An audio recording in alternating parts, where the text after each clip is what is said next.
Hello friends, welcome back to my channel.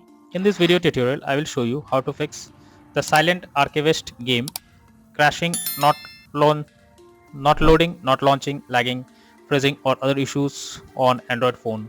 So the very first method what you need to do is to restart your device once. So for that simply press the volume up plus power button and select restart. Now this step may differ from phone to phone. So you should restart your device once. After restarting, launch the game and see if it's working.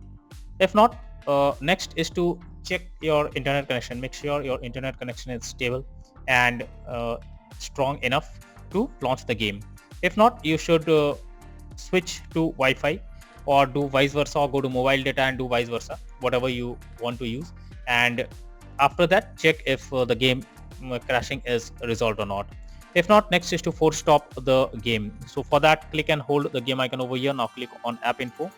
Now click on force stop, then click on OK. Now this will force stop the game. After that, click on open and check if the game is opening or not. If not, next is to clear cache of the game. So for that, click on storage and cache option over here. Now click on clear cache, and once done, now launch the game and see if it's working. Another method is to check if the game needs any updates. So for that, go to Google Play Store. In the search options, search for the Silent Archivist.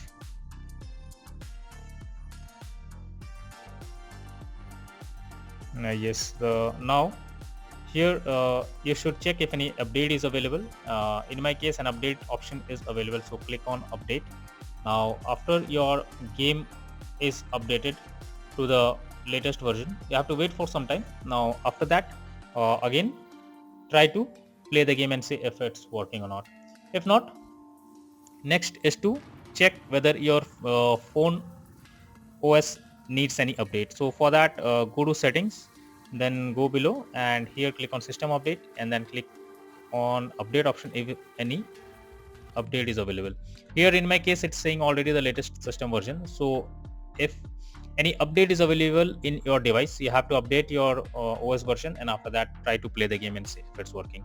If not, then the final solution is to reinstall the game on your phone. So for that, click and hold the game icon over, and click on uninstall option, and finally click on uninstall. So after uninstalling the game, again restart your device. Now after restarting, again go to Google Play Store and search for the game and click on install option. So wait for some time, and your game will be installed, and after that launch the game and see if it's working or not. So that's all for now in this video. Thank you.